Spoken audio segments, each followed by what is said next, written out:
So many people are struggling with a variety of symptoms.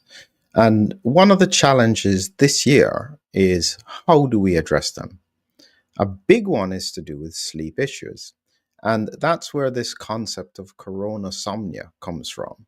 And I'd recently dealt with some of the ideas around this in one of my master classes. Just so that you understand, what I'm starting to do now is work with people who are struggling, trying to find ways of getting better. And sleep is such an essential part of your health that you must find ways to address it.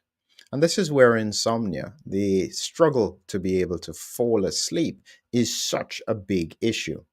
And when I look at some of the benefits that you can have just from having good sleep, you can see that you can have better decision making, improved memory, ability to handle stress, better immunity, improved physical health, energy, sharper concentration. These are all things that come from good sleep. And more than ever, people are struggling with the issues around sleep, especially in relation to the pandemic. So we need solutions. We need to be able to find ways to help people to understand what's going on. And it raises an interesting point because what I then did is, as I reflected on this, because this was one of the topics I dealt with just recently in the masterclass, is sleep and how important it is. If you're interested, do the root survey. What we're doing is that we are looking for ways to find things to help you, and so we have this root approach where we look at optimizing your health, review your health, observe your progress, optimize your plan, target long term wellness. And this is largely because so many people need help. And it's really difficult to give them just in sound bites or even with regards to the presentations if this is quite complex. Now, when you look at what information was out there, and they were talking about coronavirus in the workplace, and this was an interesting study that was done all the way in 2022, and they called it coronasomnia in employees without direct contact with COVID 19 infected patients in their workplace. And so, coronasomnia is a terminology that did come out of the fact that people were having difficulty sleeping. And they specified it here a bit more: coronasomnia, a constellation of symptoms associated to the sleep impairment during the COVID 19 pandemic. And at that time, the main causes, as pointed out by the research, were the high levels of stress, changes in sleep routine, and uncertainties about the negative impact of the disease. Plus, you had the information on the news. People were getting very, very anxious. But stress is only one part of the issue. What is now happening is that COVID infection, in and of itself, does seem to have an impact on sleep. And so, if you are struggling with sleep issues, this may be very, very relevant. If you have new sleep issues, this may be very relevant. But for people who haven't had any issues in the past, this is fine for them. They are not necessarily worried. Sleep is such a critical part of this system, and there's nothing better than a great night of sleep. So wonderful to have. Now, you just have to remember, as I skip through some of these slides, in terms of the sleep rhythm, normally in the day, cortisol is up, keeps you awake, melatonin is low. But as you go into the evening, the melatonin goes up and the cortisol falls. You can then fall asleep. This is only one part of this system that you have. But critically, what you also have is the fact that this sleep rhythm that you get with is around a switch, a sleep switch. This is the bit that is really, really important. There are two parts of the brain, and this is just a simplified version of it. So you have here the brain. You have on this side the VLPO, ventrolateral preoptic nucleus. And on the other side, you have the tubular nucleus. And these two are almost in a tug of war all the time.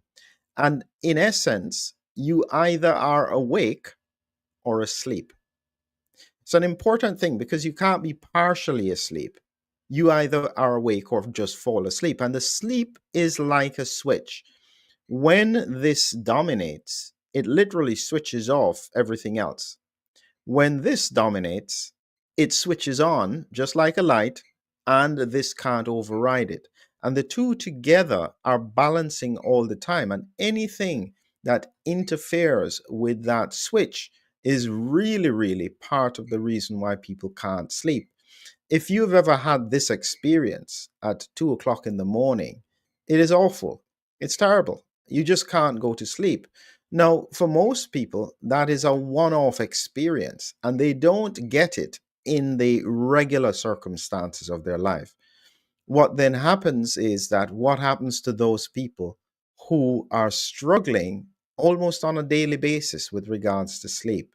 And then it gets worse around the pandemic because no longer is it just about stress because most people are relaxed these days. This is now literally about what happens when the virus causes an infection and associated inflammation. Here is an image as to what you need to have to fall asleep. If your VLPO is primarily in the on position and the tubercular nucleus is on, you're awake. If this is on and this is off, you're awake. In order to fall asleep, both of them have to be in the off position in a sense. And that's how the switch works. And anything that interferes with any side of it is going to have an impact on sleep.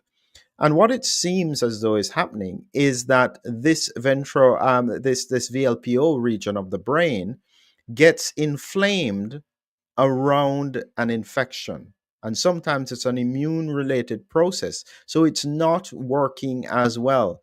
And therefore, what it's unable to do is override this other one. The person stays awake. And when we looked at the data that came out of the research, and I'm just going to get the PDF for you here so that you can see it. But the research shows an important thing, which is that in effect, in order for you to have these sleep issues, very often you needed to have sleep issues in the first place. So this is where they broke it down into a number of groups in terms of the people who were actually struggling with this. So out of about 128, the majority of them were women. Men were a much smaller group. But when we look carefully at previous history of insomnia, almost 45% of them who were struggling with the coronasomnia already had insomnia. This is compared to the control group, which is only about 2.4%. I think in reality, this is a little bit higher. But the point is that if you previously had some degree of insomnia, you are quite likely to end up with issues around coronasomnia if you have an infection. That's the bit that a lot of people don't realize is that in reality, when you get this infection, and sometimes it can be very, very mild, if you see a transition in your sleep, you can presume there's a strong possibility that there is some degree of inflammation that would be occurring in the brain, and you have got to find ways to try and address it. So this is the critical bit that you have to do. And even things like pain can do a similar thing. As you can see in terms of wakefulness, these are the neurotransmitters that will stimulate the tuberomammillary nucleus. This will keep you awake. This is where I was explaining in terms of pain. But if you have this causing COVID type symptoms, you are going to find that sleep is an issue. All of this is just about trying to help you to find ways to get better. And if you follow the root seminar or the root link where you get to put in some details after you've submitted it, you will end up at this page looking at the monitor, getting the monitor. I have a video there explaining about the root survey and the root approach. And you can then join us if you want to in dealing and addressing some of these issues.